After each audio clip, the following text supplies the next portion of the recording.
Hola, hola, muy buenas noches, bienvenido a su programa Póngase Cómodo. Seguimos con la segunda parte de la entrevista a don Alexander Solís, expresidente de la Comisión Nacional de Emergencias, que todos recordarán, porque tuvo un protagonismo muy importante dentro de la pandemia y todos los días estabas metido en las casas de todos, dándonos el reporte. Tocó fuerte. Tocó fuerte.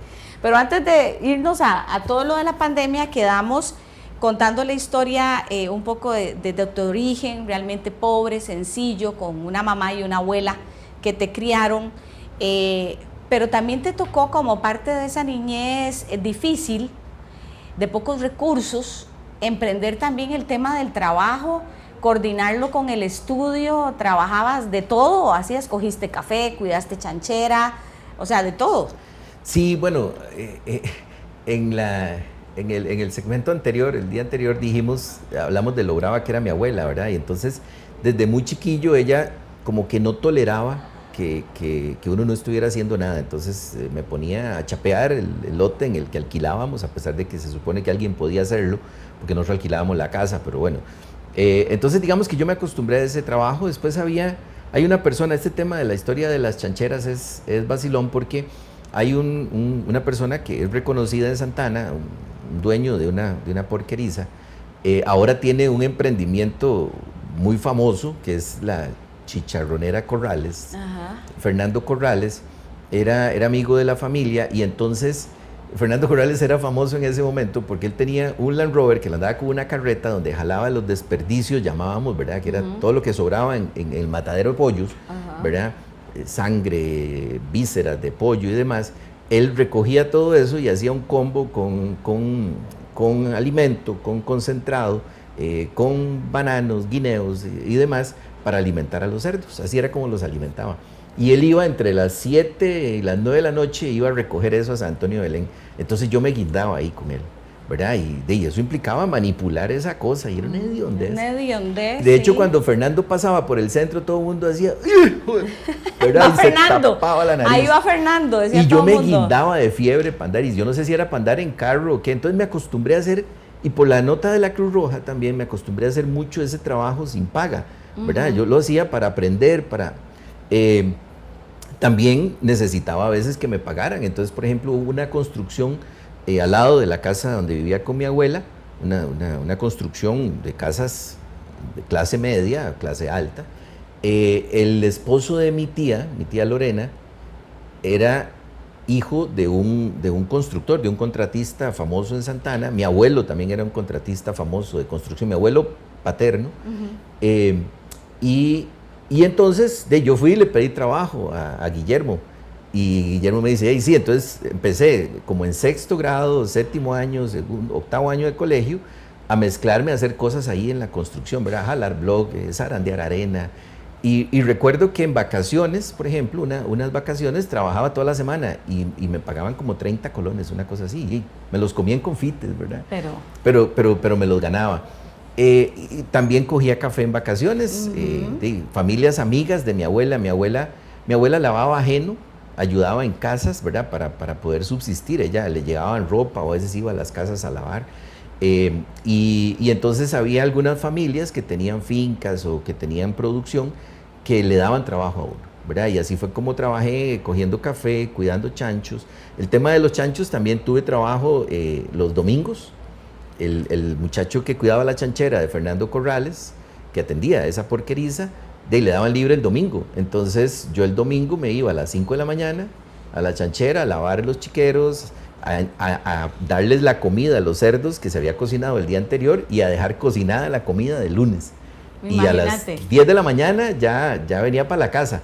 Claro, cómo venía la ropa y cómo venían las manos, ni te imaginas. Yo me gastaba los montones de limones, porque en la tarde iba a ver a la noviecilla para ir a misa, ¿verdad? Y yo hacía así, me olían las manos a chancho, pero es lo que había. Tocaba. Con eso me compraba la hamburguesilla o la porción de pollo. Con eso le invitabas. Sí. Mira, y también fuiste misceláneo en un taller de Ford, ¿verdad? Sí. Y trabajaste en una planta. Sí, cuando yo decido estudiar, porque al salir del colegio me quedé como 2 años sin estudiar por una circunstancia ahí, de un trabajo que apareció, chocó el trabajo que tenía con la universidad, no me daban los tiempos. Yo vivía en Santana, la planta donde me mandaron a trabajar era en Calle Blancos, y tenía que ir a la universidad en Heredia. Entonces no alcanzaban los tiempos para atender todo eso y desistí de la universidad. Después me apareció un trabajo más decente, lo tomé y a los 2 años dije, no, necesito estudiar. Entonces mi mamá contactó a una persona, amiga de la familia donde ella trabajaba, que ellos eran parte del consorcio que administraba la Ford, NASA, ¿verdad? La empresa esta, NASA Ford, y yo entré a trabajar como misceláneo del taller de la Ford. Mientras estudiaba en las noches en el Colegio Universitario de Alajuela, cuando decidí estudiar salud ocupacional. En el CUNA. En el CUNA. Ajá. Y yo soy hijo del CUNA. Sos hijo del CUNA. Sí. Y después trabajaste también en una planta, o sea, has hecho de todo, Alex Solís. Sí, el trabajo del taller era también complejo para estudiar en Alajuela. Entonces, mi mamá igual siempre preocupada por ver cómo yo podía vivir un poquito mejor. Contactó a un señor, don Jorge Valdioseda, todavía vive don Jorge. Él era gerente financiero de Pfizer. Pfizer estaba en Heredia, donde está la Universidad Hispanoamericana. Hispanoamericana, ajá. Y entonces el horario de Pfizer me ayudaba mucho con el horario del CUNA, porque siempre llegaba tarde. Cuando estaba trabajando aquí en San José, siempre llegaba tarde a Alajuela. Sobre todo después del sismo de Limón, que se destruyeron las instalaciones del CUNA en el centro de Alajuela y nos fuimos a llevar, bueno, vos sos de ahí. Sí, claro. Las y clases, el colegio mío también estaba detrás del CUNA. Las clases las llevábamos en el María José Auxiliadora Gregorio Ramírez. Las llevábamos en el José Gregorio Ramírez. Entonces, ya yo tenía que meterle a mi viaje casi media hora más para llegar al José Gregorio Ramírez.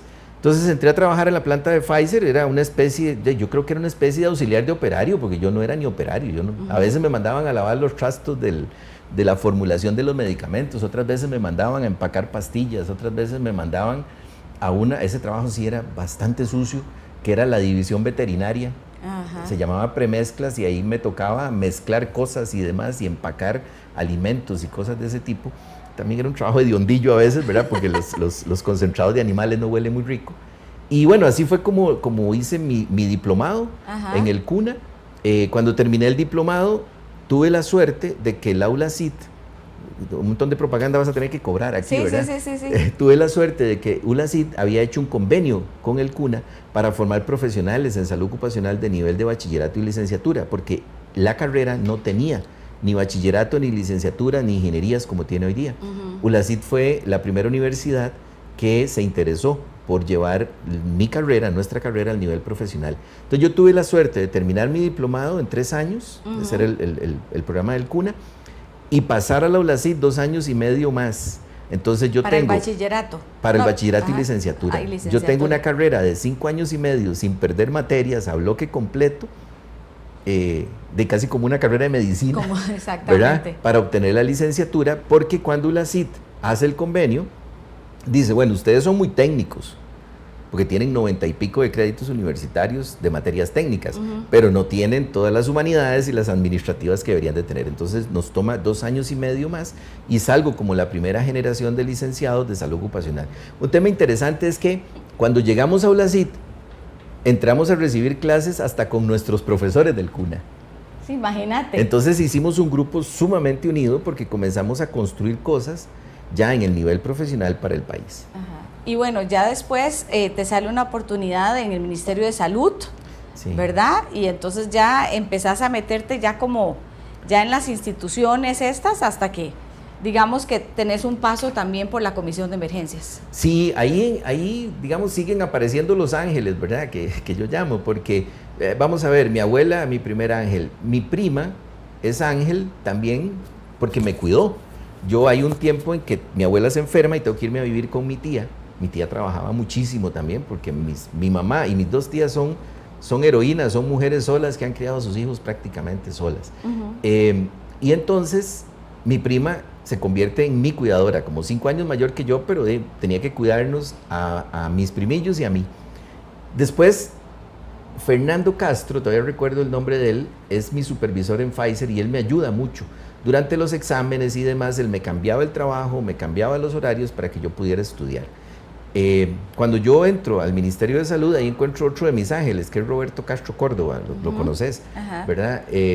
Roberto, yo quería, porque no había podido ser médico, que era mi sueño, Roberto me ofrece un trabajo en Limón y yo le digo, doctor, yo no puedo asumir la plaza de Limón. Si tuviera algo en San José, yo se lo voy a agradecer, pero yo estaba dispuesto a no entrar a trabajar, a ejercer profesionalmente o como técnico profesional, que era mi grado académico, para poder llevar el curso de asistente de emergencias médicas de la UCR, que es como el primer paso para ser paramédico. Y Roberto me pregunta que por qué, y entonces yo le explico, le digo todo esto y mis deseos de estudiar medicina, que no puedo, que estudié salud ocupacional, pero que yo quiero llevar ese curso de paramédicos. Y entonces él le pregunta a dos subalternos que él tiene, que son mis compañeros, le dice, ¿y ese? Eso, yo no sé, nunca lo he hablado con Roberto, pero mis compañeros me dijeron, Roberto nos preguntó, ¿y ese mae es tan bueno como para aceptarle el berrinche? Y los compañeros, Sergio, hay uno que murió, Martín ya murió, y Sergio Alvarado me dijo, que él le dijo, no sabemos breteando, pero como estudiante se la juega, medio inquieto, pero se la juega. Y a los días Roberto me llamó y me dijo, vas a tener una posibilidad en una plaza para trabajar con industria química. Y entonces así es como empezó a trabajar con la industria química. Como a los 2 meses de trabajar en salud ocupacional, ¿verdad? Hay un accidente grave con ácido sulfúrico justo en Colima de Tibás. Y entonces yo llego y le digo al segundo del departamento, y le digo, doctor, vea, es que hay un accidente industrial, nosotros tramitamos permisos para las empresas, ¿cómo no vamos a investigar los accidentes? ¿Verdad? Una técnica propia de mi carrera. Y entonces ahí llegamos y conocemos a la gente de ingeniería, conocemos a Héctor Chávez, que era jefe de investigación de incendios en ese momento. Hacemos una reunión para armonizar el trabajo entre el Ministerio de Salud y nos damos cuenta que en la CNE existía un equipo de trabajo que se llamaba el sector de materiales peligrosos, que agrupaba varias instituciones. Entonces comenzamos a trabajar con ese sector de materiales peligrosos y a los años hay una vacante. Yo trabajo para el Ministerio de Salud, pero queda una vacante en la CNE, me la ofrecen, yo concurso y así es como entro a la CNE a coordinar el sector de materiales peligrosos.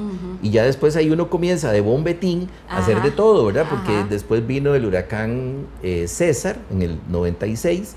Entonces, como no era mi tema, yo no sabía nada de inundaciones ni nada más que ir a rescatar gente. O sea, mi enfoque era el rescatar gente porque era lo que había aprendido en Cruz Roja. Pero entonces me meto de chupas, dice una amiga de la Comisión de Emergencia, a hacer gestión de información. Que era agarrar los papeles que llegaban por el fax, ¿verdad? Cortarlos, meterlos en folder y acomodarlos para poder hacer los informes. Después ya me suben de rango y me ponen a hacer informes y me dicen, como usted venía de salud, entonces ahora usted se va a encargar de toda la información del sector salud. Y yo creo que ahí es donde empiezo a alinearme con los temas de pandemia, porque entonces comienzo a manejar brotes, enfermedades en los albergues, el tema de las personas que fallecen en las emergencias, temas de agua y saneamiento, y comienzo, digamos, a trabajar desde el 96 mucho en esos temas. Después viene Mitch, y es más grande Mitch todavía, claro. Y sigo en eso, y después es que vienen el ejército, el Comando Sur del Ejército de los Estados Unidos, hace unos ejercicios en la región, que se llamaban los ejercicios Fajún, debes haber participado en alguno de ellos, y en uno de esos, el presidente de la Comisión de Emergencia me designa para coordinar el ejercicio en República Dominicana, hacer una simulación de un gran desastre. Tomamos César y Mitch y los juntamos para probar los instrumentos de todos los centros de operaciones de Centroamérica.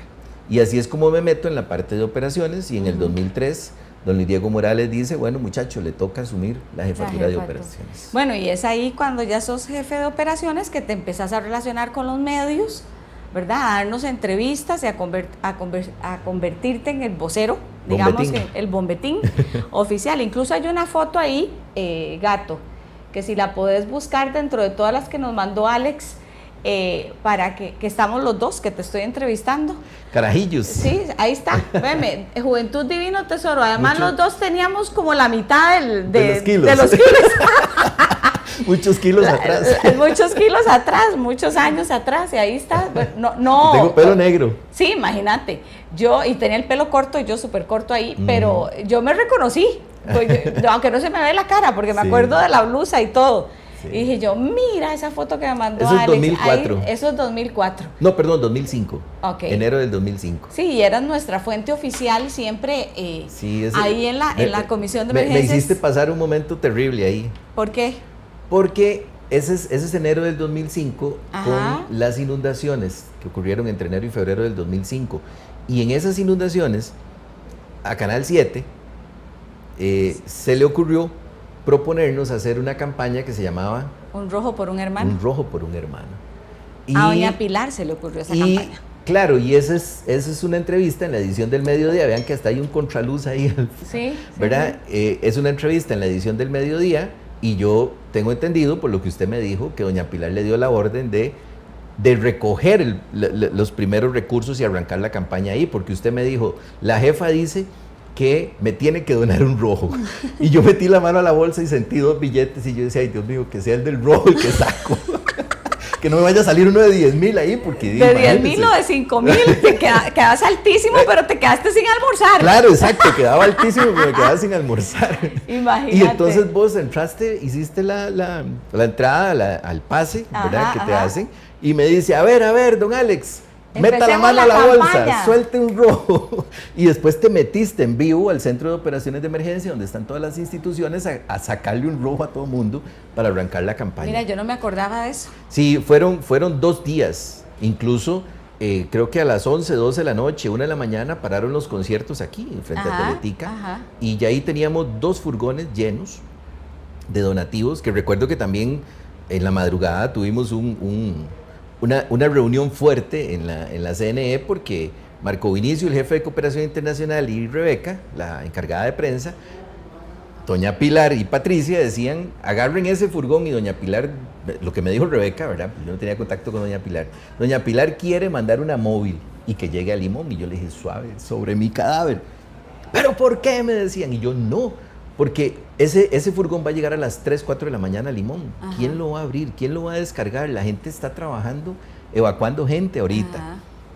Y si las cámaras llegan y abrimos ese furgón y no sabemos qué hay ahí, todo lo que está ahí hay que clasificarlo. Entonces se nos hizo un pleito que me dicen, bueno, usted solo es el jefe de operaciones, esto lo tiene que resolver el presidente de la CNE. Vayan. Está bien. Vayan, aquí los espero, porque yo sabía que don Luis Diego no iba a permitir. Y don Luis Diego le dice, no, jamás, puede pasar esto y esto. Ajá. Y se quedan así, dicen, juego. ¿Sí? ¿Qué? ¿Sos brujo o qué? Le digo, y no, es que es lógico. El otro día don Luis Diego vino y arrancamos, conseguimos un lugar que era el Ministerio de Salud, hicimos un centro de clasificación y entonces, bueno, obviamente hubo que conversar con doña Pilar y convencerla de que íbamos a tener un retardo de 24 horas para clasificar y completar las raciones y mandarlas. Sí, claro, porque yo me imagino ella como directora de Telenoticias lo que quería era darle seguimiento al camión, pero uno no está pensando en la logística, ni en las consecuencias de. Sí. Vamos a ir a un corte comercial y ya casi volvemos.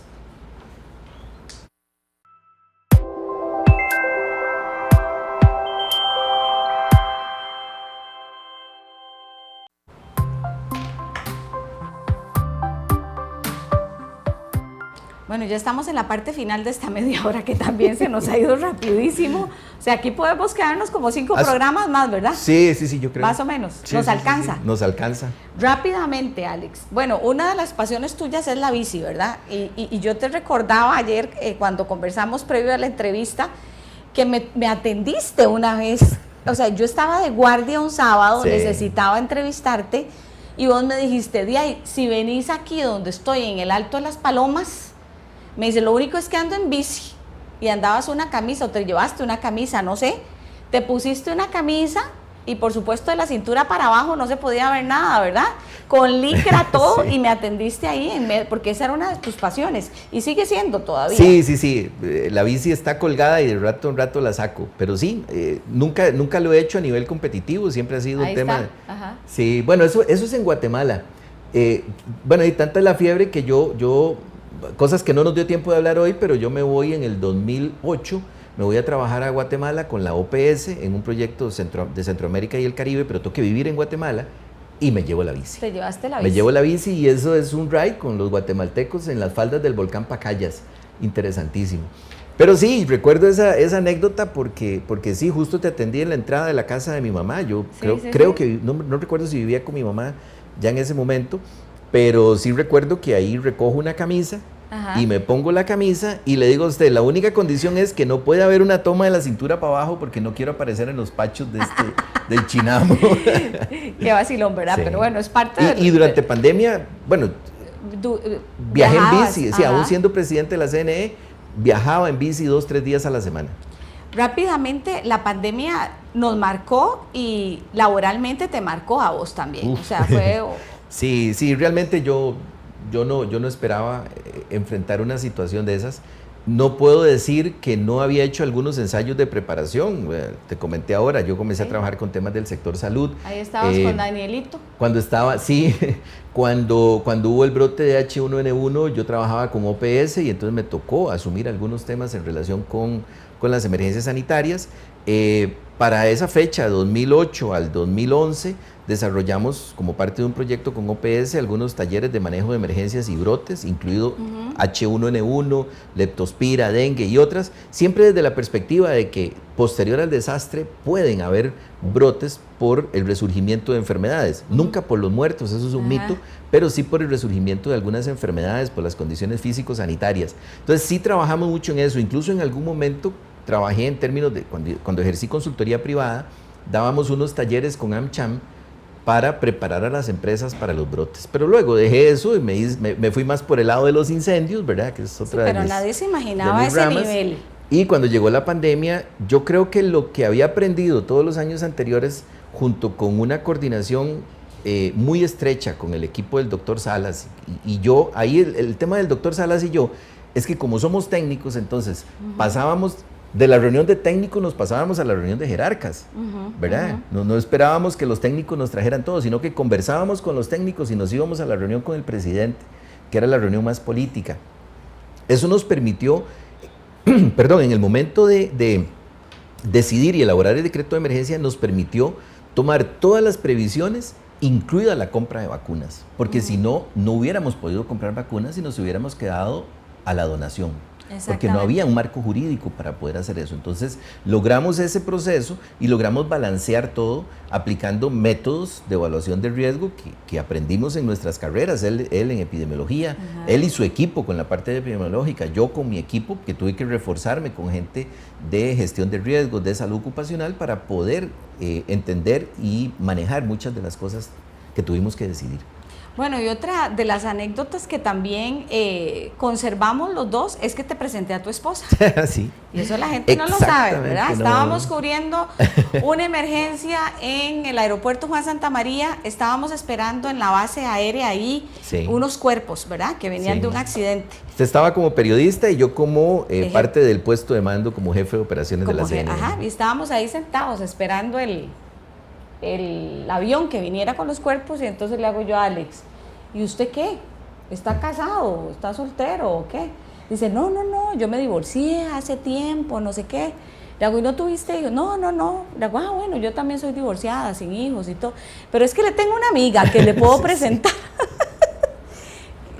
¿Verdad? Y ahí está mi amiga. Sí. Ahí está Mariana Soto Calderón, que era compañera también de Teletica en la parte de, casi como citas ciegas, de deporte, sí. Entonces yo le dije, Mariana, te voy a... porque Mariana y yo éramos roommates, compartíamos un apartamento en San Joaquín de Flores, que Dios libre ese apartamento hablara.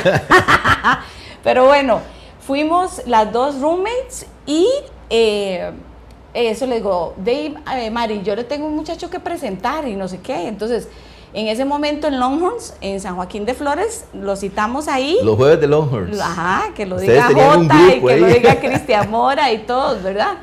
Y entonces llegó Alex y entonces yo le presenté a Mariana y dije yo, bueno, hasta luego, ya se quedan aquí solitos y me fui.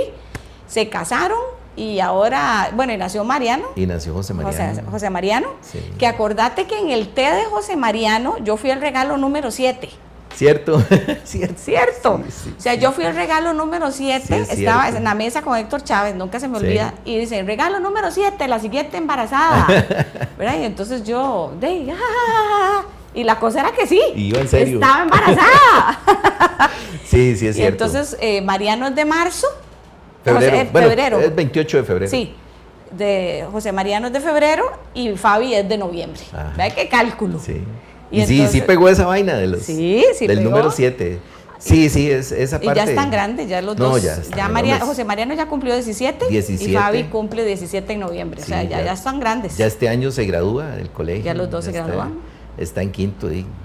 Ya pasaron todas aquellas noches de desvelo por ellos y ahora quedan el desvelo por otras cosas, por otros factores. Gato, una foto de Alex con Mariano, es la última foto que nos pasó con José Desvelado. Mariano, desvelado, bebé.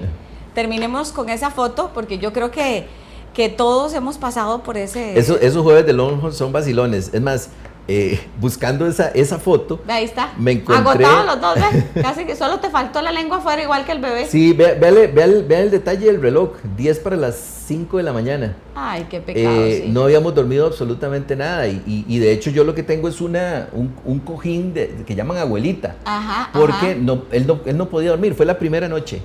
Y ese chiquito lloraba y lloraba y lloraba. Mariana estaba, bueno, fue cesárea, entonces estaba también súper fatigada. Y ya en la madrugada yo lo agarré y era mi turno de dormirlo, ¿verdad? Y me dormí. Entonces Mariana tampoco se pudo dormir y tomó la por el miedo de que yo lo soltara, porque yo me dormí en la madrugada.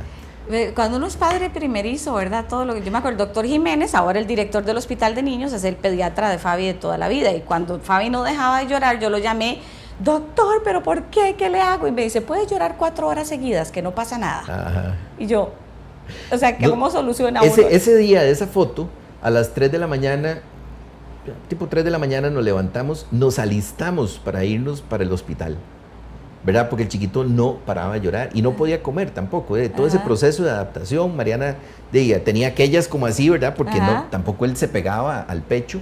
Y yo recuerdo que ya estábamos listos con el portabebé y yo le dije, vea, intentemos darle con una jeringa, ¿verdad? Porque él lo que debe tener es hambre y no quiero esperar 3 horas en el hospital para que me digan que hay que darle de comer. Exactamente. Y ahí fue cuando él se durmió y ya yo me dormí porque le logramos con una jeringa darle de comer porque él no tomaba el pecho.